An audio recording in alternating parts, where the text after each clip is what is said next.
ఇండియాలోనే number 1 varicose veins hospital Avis vascular centre. నమస్తే, మీరు చూస్తున్న సుమన్ టీవీ. నేను మీ కీర్తి. సెప్టెంబర్ 7వ తారీఖు సంపూర్ణ రాహుగ్రస్త చంద్రగ్రహణం ఏర్పడబోతుంది. మరి దీని ఎఫెక్ట్స్ కొన్ని రాసుల వారికి చాలా భయంకరంగా ఉండబోతుంది, కొన్ని రాసుల వారికి మహా అద్భుతంగా ఉండబోతుంది అని అంటున్నారు.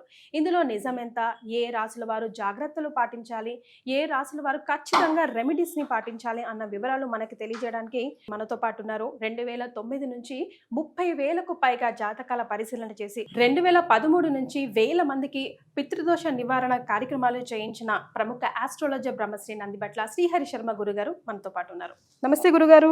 వాగర్థావివ సంపృక్తౌ వాగర్థ ప్రతిపత్తయే జగతః పితరౌ వందే పార్వతీ పరమేశ్వరౌ ఆదిత్యాయ చ సోమాయ మంగళాయ బుధాయ చ గురు శుక్ర శనిభ్యశ్చ రాహవే కేతవే నమః. శృంగేరి జగద్గురు పీఠాధిపతులకి, కంచి పీఠాధిపతులకి నమస్కారములు తెలియచేసుకుంటూ కార్యక్రమాన్ని ప్రారంభిద్దాం. గురుగారు, ఇందాక నేను చెప్పినట్టుగా సెప్టెంబర్ 7వ తారీఖున రాహుగ్రస్త చంద్రగ్రహణం సంపూర్ణంగా భారతదేశంలో అయితే ఉండబోతుంది అంటున్నారు. వివిధ రాసుల వారికి చాలా భయంకరంగా ఉంది, కొంతమందికి అద్భుతంగా ఉంది అని అంటున్నారు.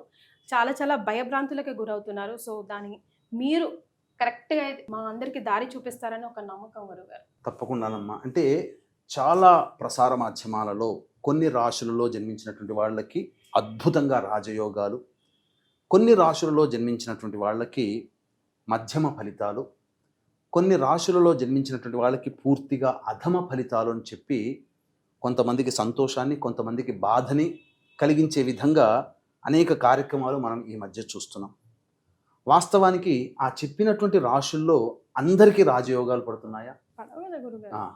ప్రారబ్ధ కర్మ కూడా. అంటే దీన్ని ఎలా మనం గుర్తించాలి? ఈ ప్రారబ్ధ కర్మ అనేటువంటిది ఒక వ్యక్తి యొక్క జన్మ జాతకాన్ని అనుసరించి ఆ వ్యక్తి జన్మించిన లగ్నాన్ని బేస్ చేసుకొని ఆ ప్రారబ్ధ కర్మ ఎంతవరకు ఉంది. ఈ గ్రహణ ప్రభావము కుంభరాశిలో 7వ తారీఖు సెప్టెంబర్ 2025 సంవత్సరం రాత్రి 9:57 ప్రారంభమయ్యేటువంటి సంపూర్ణ చంద్రగ్రహణం మధ్యరాత్రి 1:27 పూర్తవుతుంది.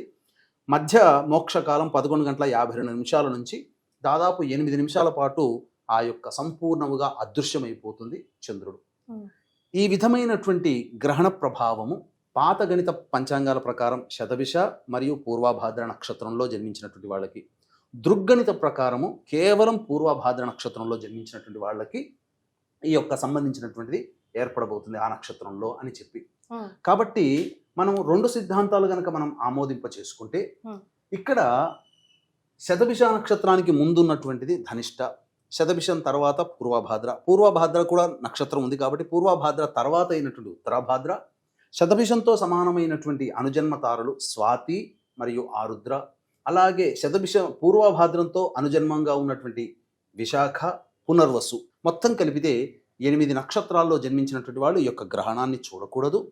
అలాగే ఈ సంబంధించినటువంటిది ధనిష్ట, శతభిషం, పూర్వభాద్ర, ఉత్తరభాద్ర, స్వాతి, ఆరుద్ర, పునర్వసు, విశాఖ, ఈ 8 నక్షత్రాల్లో జన్మించిన వాళ్ళు ఈ యొక్క గ్రహణ ప్రభావాన్ని అనగా గ్రహణాన్ని చూడకూడదు. గ్రహణ ప్రభావం ఈ 8 నక్షత్రాల్లో జన్మించిన వాళ్ళకి ఎక్కువగా ఉంటుంది. అయితే ఇక్కడే చాలామంది అనేక ప్రసార మాధ్యమాలలో ఈ రాశుల్లో కొన్ని రాశుల్లో జన్మిస్తే అద్భుతం, కొన్ని రాశుల్లో జన్మిస్తే మధ్యమం, కొన్ని రాశుల్లో జన్మిస్తే ఇక వాళ్ళ జీవితం వ్యర్థం, ఇక మృత్యుగండాలు ఇంకా చెప్పలా అనేటువంటి విధంగా భయపెట్టేస్తున్నారు. అవేమీ కావండి. ఎవరికి అంటే ఈ చెప్పినటువంటి అనగా సోకాడు ఎగ్జాంపుల్ చెప్తాను. మేషరాశిలో అద్భుతం అని చెప్తున్నారు, కానీ రాసి పెట్టుకోండి, మేషరాశిలో జన్మించిన వాళ్ళకి కూడా కష్టాలు తప్పవు. ఎందుకండి? ఎలా చెప్పగలుగుతున్నారు? అందరూ మేషరాశి అద్భుతం అంటున్నారు, మీరొక్కరే ఎందుకు మేషరాశి జన్మించిన కొంతమందికి ఇబ్బందులు వస్తాయి అంటే వాళ్ళ జన్మించిన లగ్నం వేరు కదమ్మా. కాబట్టి ఈ వివరాలు అనేటువంటివి కూడా మనం కూలంకషంగా మనం కార్యక్రమంలో ఎటువంటి పరిహారాలు చేసుకోవాలి అనేటువంటి విషయాల గురించి, ఏ రాశుల్లో జన్మించినటువంటి వాళ్ళకి, ఏ లగ్నాలు రాశుల్లో జన్మించిన వాళ్ళకి అద్భుతంగా ఉండబోతుంది, ఏ లగ్నాలు ఏ రాశుల్లో జన్మించిన వాళ్ళకి మధ్యమం, ఏ లగ్నాలు ఏ రాశుల్లో జన్మించినటువంటి వాళ్ళకి మధ్యం అనేది విడమరిచి మీకు తెలియచేయడం జరుగుతుంది. ఈ కార్యక్రమాన్ని ఆశాంతం వీక్షించండి. అద్భుతమైనటువంటి మీకు విషయాలు మీకు తెలియచేయడం జరుగుతుంది. గురుగారు, మరి మేష, వృషభ, మిథున రాశి వారికి గ్రహణ ప్రభావం ఎలా ఉంటుందో తెలియజేస్తారా? మేష రాశిలో జన్మించినటువంటి వారికి గ్రహణం అనేటువంటిది లాభస్థానంలో ఏర్పడబోతుంది.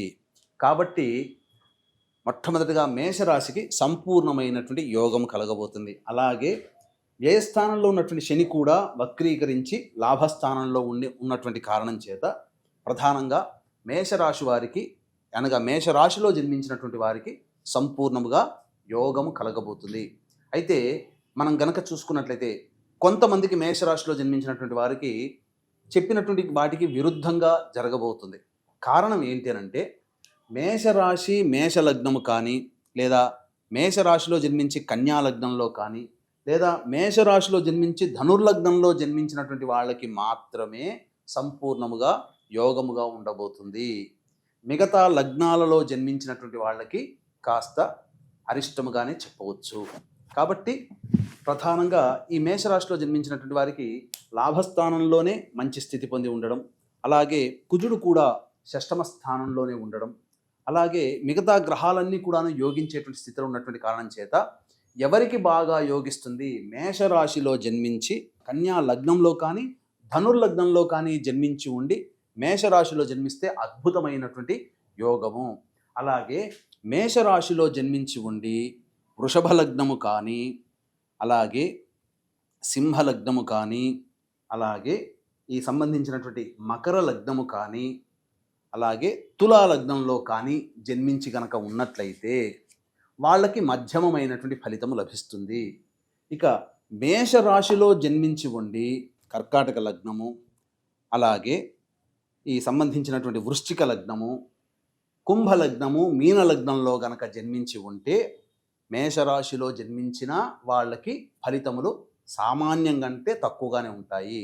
కాబట్టి ఈ చెప్పినటువంటివి లగ్నాన్ని బేస్ చేసుకొని అటువంటి వాళ్ళు కొంతమంది పరిహారాలు చేసుకోకపోయినా పర్వాలేదు, కానీ కొంతమంది మాత్రం పరిహారాలు చేసుకోవాలి. ఇక వృషభ రాశిలోకి గనక మనం మేషరాశి కంప్లీట్ అయిపోయింది. ఇక వృషభ రాశిలో జన్మించినటువంటి వాళ్ళకి గనక వచ్చినట్లయితే ఈ వృషభ రాశిలో జన్మించినటువంటి వాళ్ళకి చంద్ర రాహువులు దశమ స్థానంలో ఉండడం, శని కూడా వక్రీకరించి దశమ స్థానంలో స్థితి పొంది ఉండడం, ఇది అద్భుతమైనటువంటి కొంత యోగంగా చెప్పవచ్చు. ఇక్కడ నేను క్లారిటీగానే చెప్తున్నానండి, రాశులు లగ్నాలని బేస్ చేసుకొని మనం మాట్లాడుకుంటున్నాం. కాబట్టి ఈ సంబంధించినటువంటి ఈ యొక్క వృషభ రాశిలో జన్మించినటువంటి వాళ్ళకి దశమ స్థానంలో చంద్ర రాహుల యొక్క స్థితి అనగా గ్రహణం యొక్క స్థితి ఏర్పడుతున్నటువంటి కారణం చేత తదనంతరం ఉద్యోగంలో మార్పులు చేసుకోవాలనుకున్నా లేదా చేసేటువంటి ప్రయత్నాలలో కొంత అభివృద్ధి అనేటువంటిది ఖచ్చితంగా ఉంటుంది. కీర్తి ప్రతిష్టలు పెరుగుతాయి. కారణం శని కూడా ఈ యొక్క గ్రహణ స్థానంలోకి తన ప్రభావాన్ని చూపుతున్నాడు కాబట్టి. అయితే ఎవరికి యోగిస్తుంది అంటే యోగించేటువంటిది అనగా వృషభ రాశిలో జన్మించి ఉండి మేష లగ్నంలో జన్మించిన కన్యా లగ్నంలో జన్మించిన ధనుర్లగ్నంలో జన్మించిన వృషభ రాశి అయి ఉండాలి. అటువంటి వాళ్ళకి ప్రధానంగా వృషభ రాశి వృషభ లగ్నము కానీ వృషభ రాశి మేష లగ్నము కన్యా లగ్నము లేదా ధనుర్లగ్నంలో కానీ జన్మించి ఉన్న వాళ్ళకి సంపూర్ణముగా యోగదాయకంగా ఉంటుంది. ఈ వృషభ రాశిలో జన్మించిన కొంతమందికి మంచి జరగదండి, అంటే ఇబ్బందులు ఎదురవుతాయి. కాబట్టి ఎటువంటి వాళ్ళకి ఎక్కువగా ఇబ్బందులు కలుగుతాయంటే వృషభ రాశిలో జన్మించిన కర్కాటక లగ్నంలో కానీ వృశ్చిక లగ్నంలో కానీ కుంభ లగ్నము మీన లగ్నంలో కానీ జన్మించినటువంటి వాళ్ళకి అధమమైనటువంటి ఫలితాలు కలుగుతాయి. అంటే ఏ రకమైనటువంటి మంచి ఫలితాలు అంటే ఏంటి, అధమమైనటువంటి ఫలితాలు ఏంటి అనేటువంటి విషయాలు మనం వీడియో చివరిలో మనం తెలియచేసుకుందాం. ఇక మిథున రాశిలో జన్మించినటువంటి వాళ్ళకి ఎలా ఉండబోతుంది, ముఖ్యంగా పాజిటివ్గా ఉండేటువంటి వాళ్ళకి మనం తెలియచేసుకుందాం. మిథున రాశి మధ్యమమైనటువంటి ఫలితాలని ఇస్తుంది, ఇది క్లియర్. ఎందుకు? నవమ స్థానంలో గ్రహణం ఏర్పడుతుంది కాబట్టి ఇక్కడ ఈ మిథున రాశిలో జన్మించినటువంటి వాళ్ళకి మేష లగ్నము వృషభ లగ్నము అలాగే కన్యా లగ్నము ధనుర్లగ్నంలో కనుక జన్మించి ఉండి మిథున రాశిలో కనుక జన్మించి ఉంటే వాళ్ళకి అనుకున్న దానికన్నా ఉన్నతమైనటువంటి స్థానాలకి వెళ్ళగలుగుతారు. అదే మిథున రాశిలో జన్మించి ఉండి కర్కాటక లగ్నం కానీ అలాగే వృశ్చిక లగ్నం కానీ కుంభ లగ్నం కానీ మీన లగ్నం కానీ జన్మించి ఉన్నటువంటి వాళ్ళకి అధమమైనటువంటి ఫలితాలు కలుగుతాయి. అదే మిథున రాశిలో జన్మించి ఉండి మిథున రాశి కానీ సింహరాశి కానీ తులారాశి కానీ అలాగే మకర లగ్నం కానీ అనగా మిథున రాశిలో జన్మించి ఉండి మిథున లగ్నము సింహలగ్నము, తులాలగ్నము, మకర లగ్నం, ఈ లగ్నాలలో గనుక జన్మించినటువంటి వాళ్ళకి మధ్యమమైనటువంటి ఫలితాలు కలుగుతాయి. కాబట్టి ఓవరాల్గా మీకు చెప్పినటువంటి విధంగా చూసుకుంటే ఈ 3 రాశుల్లో జన్మించినటువంటి వాళ్ళకి మంచి ఫలితాలు ఏ లగ్నంలో జన్మించినటువంటి వాళ్ళకు ఉంటుంది, ఏ లగ్నంలో జన్మించిన వాళ్ళకి అధమ ఫలితాలు ఉంటాయనే విషయాల గురించి మీకు తెలియచేసుకున్నాం. కాబట్టి ఇక సంబంధించినటువంటి వాటికి కొన్ని పరిహారములు అనేటువంటివి చేసుకోవాలి.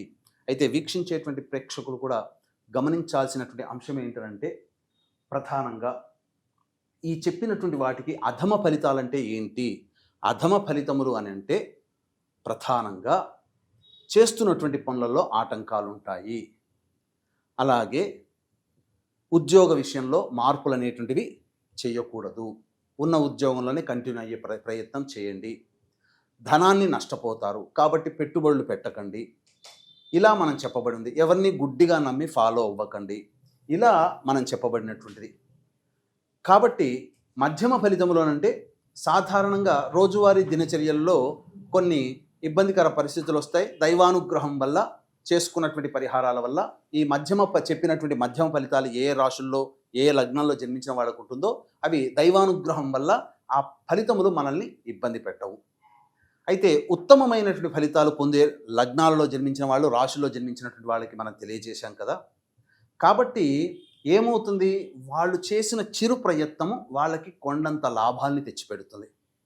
కొద్దిగా దైవానుగ్రహాన్ని పొందితే అమేయమైనటువంటి బలాన్ని వీళ్ళు పొందగలుగుతారు, యోగాన్ని కూడా పొందగలుగుతారు. ఇక్కడ మేషరాశిలో జన్మించినప్పటికీ కూడా జన్మించిన లగ్నాలు కొన్ని గనక, అనగా కర్కాటక, వృశ్చిక మరియు కుంభ, మీన లగ్నాల్లో జన్మించి ఉంటే వాళ్ళకి అధమమైనటువంటి ఫలితాలు. మేషరాశి అద్భుతంగా చెప్పారు కదండి, మాకు ఏం జరగట్లేదని కూడా వాపోయే వాళ్ళు ఉంటారు. కారణం ఇది. ఇక్కడ ప్రధానంగా లగ్నాలు చూసుకోవాలి. కాబట్టి ఇక్కడ అధమమైనటువంటి ఫలితాలు అన్నప్పుడు ఏమవుతుందనంటే, మనకు ఉదాహరణకి మనం ఏదైనా స్టాక్స్లో కానీ పెట్టుబడులు పెట్టినప్పుడు ఒక 1000 రూపాయలు పెట్టామనుకోండి, మనకు 700 రూపాయలు పోయి మనకు కేవలం 300 రూపాయలు నష్టంలో ఉంటాం. అదే పరిహారాలు కనుక పాటించుకోలేకపోతే 1000కి కాకుండా అదనంగా నష్టపోతాం. దైవానుగ్రహాన్ని కనుక పొందే ప్రయత్నం చేస్తే 1000లో కొంత భాగం, ఒక పావు భాగం మాత్రమే నష్టపోయి మిగతాదంతా సేఫ్ సైడ్లో ఉంటాం. దైవానుగ్రహం లేకపోతే 1000కి 2 రెట్లు అదనంగా మనం నష్టపోవాల్సినటువంటి పరిస్థితి వస్తుంది. కాబట్టి ఈ తేడాను దృష్టిలో పెట్టుకొని నా వ్యక్తిగతమైనటువంటి అభిప్రాయం ప్రకారం అయితే చెప్పినటువంటి విధంగా మేషరాశి బాగుంది అని చెప్పినప్పటికీ కూడా మేషరాశి కర్కాటక, వృశ్చిక, కుంభ, మీన లగ్నాల్లో జన్మించి ఉండకుండా మిగతా లగ్నాల్లో జన్మించినటువంటి వాళ్ళకి మంచి జరుగుతుంది. మేషరాశిలో జన్మించి ఉండి చెప్పినటువంటి కర్కాటక, వృశ్చిక, కుంభ, మీన లగ్నాల్లో కనుక జన్మించి ఉంటే వాళ్ళకి కష్టములు తప్పవు. కాబట్టి ఈ యొక్క మేష, వృషభ, మిథున రాశిలో జన్మించినటువంటి వాళ్ళు కూడా దైవానుగ్రహాన్ని పొందక తప్పని పరిస్థితి అని చెప్పవచ్చు. మరి ఈ 3 రాశుల వారు కూడా ఎలాంటి పరిహారాలు పాటించాలంటారు గురుగారు? పరిహారాల విషయానికి వస్తేనమ్మా, ఏ సమస్యకైనా 2 రకాల పరిష్కార మార్గాలు అనేటువంటివి ఉంటాయి. ఒకటి మానవ పరిష్కారం, 2 దైవ పరిష్కారం. మానవ పరిష్కారం అంటే వచ్చినటువంటి ఇబ్బందుల్ని తెలివితేటలతో చాకచక్యంగా సమస్యల్ని పరిష్కరించుకోగలం, లేదా వచ్చిన సమస్యల్ని భరించగలగడం, అది మానవ పరిష్కారం. కానీ దైవ పరిష్కారంతో పాటు మానవ పరిష్కారం కనుక ఉన్నట్లయితే తప్పకుండా ఆ మనిషి ఇబ్బందుల నుంచి బయటపడతారు. దైవ పరిష్కారం అంటే దైవానుగ్రహాన్ని పొందే ప్రయత్నం చేయడం. అయితే ఈ గ్రహణ సందర్భంగా ఈ మేష, వృషభ, మిథున రాశులలో జన్మించినటువంటి వాళ్ళు సాధారణంగా మంత్ర పరిష్కారం కనుక చేసుకోలేరు. కాబట్టి అందరికీ ఉపయుక్తంగా ఉండే విధంగా మేష, వృషభ, మిథున రాశులలో జన్మించినటువంటి వాళ్ళకి 7వ తారీఖు గ్రహణం మధ్యరాత్రి సంభవిస్తుంది. కాబట్టి 8వ తారీఖు రోజున మళ్ళీ నెక్స్ట్ ఆ పూర్వభాద్ర నక్షత్రం 8వ తారీఖు రాత్రి 10 గంటల వరకు ఉన్నది. కాబట్టి సాయంత్రం 6 గంటలకి, 8వ తారీఖు సాయంత్రం 6 గంటలకి ఈ మేష, వృషభ, మిథున రాశులలో జన్మించినటువంటి వాళ్ళకి ఈ సంబంధించినటువంటి గ్రహణ దోష నివారణ పూజలు, హోమాలు, అంటే దుర్గా సూక్త పారాయణము, రాహుగ్రహము, చంద్రగ్రహ జపము, అలాగే సంబంధించినటువంటి శనిగ్రహ జపము, లక్ష్మీ సూక్త పారాయణం కూడా జరిపించి ఈ సంబంధించినటువంటి దేవతల యొక్క హోమాది కార్యక్రమాలు అతి సామాన్య మానవుడు కూడా పాల్గొనే విధంగా చేయించడం జరుగుతుంది. ఈ కార్యక్రమంలో నమోదు చేసుకున్నటువంటి వాళ్ళకి శక్తిపాతము చేయబడినటువంటి కరుంగలి మాల అనేటువంటిది మీకు అందించడం జరుగుతుంది. అవకాశం ఉన్న వాళ్ళు కార్యక్రమ తదనంతరం కాంటాక్ట్ చేసి పూర్తి వివరాలు తెలుసుకోవచ్చు.